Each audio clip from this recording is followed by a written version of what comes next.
Ci sono momenti in cui, no, arriva l'ospite che poi è anche un amico, eravamo amici da decenni, e ti dà queste notizie particolari. Raffaele Padrone è qui, è vice segretario nazionale della Polizia di Stato per quanto riguarda la sicurezza e la funzione.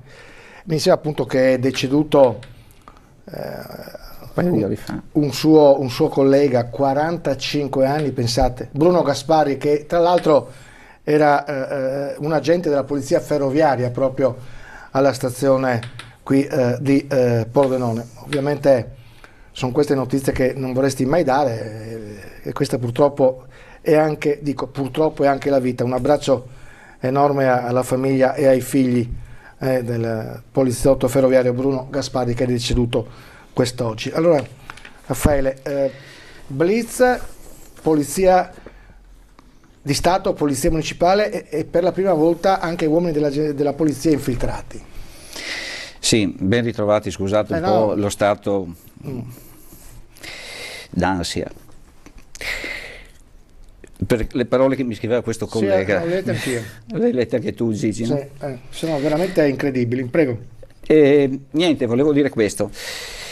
Cerchiamo di darci coraggio, andare avanti, le condoglianze alla moglie, se possono servire da parte mia e dall'amico Bruno, che continuerà a correre con noi in bicicletta. Io volevo dire questo, c'è una tristezza, tanto per rimanere in tema, anche per quello che secondo il mio punto di vista, ma secondo il punto di vista della giustizia italiana, caro direttore, cari telespettatori, queste persone non andranno da nessuna parte. Usciti dal carcere pochi giorni, direttore, glielo dico io, me ne assumo responsabilità. È vero. Il procuratore è un ottimo procuratore, io ho avuto modo di stare a fianco suo per anni, lei lo sa, certo. Come tutela guardia del corpo del dottor Tito, quindi conosco Tito, se dice una cosa la fa e passa come un caterpillar sopra tante cose.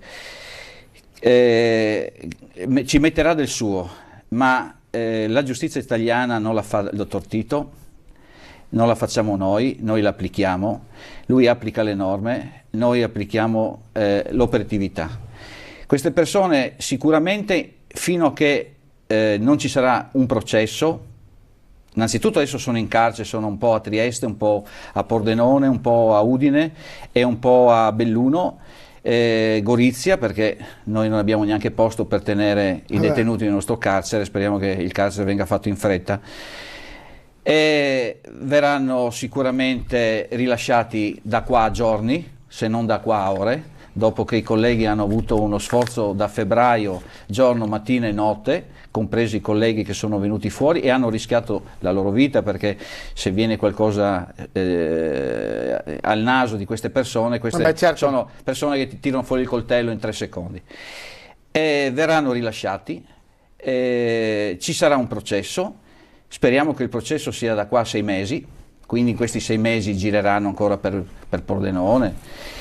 Avranno diritto a un permesso di soggiorno per giustizia. Adesso questo è il punto.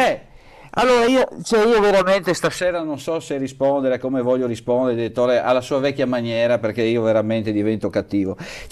Vale la pena arrestare una persona? No, ditemi se vale la pena arrestare una persona. Se vale la pena arrestare una persona. Hanno il permesso di soggiorno per giustizia. Se dovessero essere condannati per questo tipo di reato in Italia, quando vogliono liberalizzare la marijuana, non credo, direttore, no? Mi permetta oggi 2 secondi in più. E quindi cosa succederà? Che hanno già scontato la loro pena. Stavo dicendolo io, guarda. E hanno già scontato la loro pena, quindi io pago, aspetti, se dovessero essere condannati ci sarà un ricorso in appello.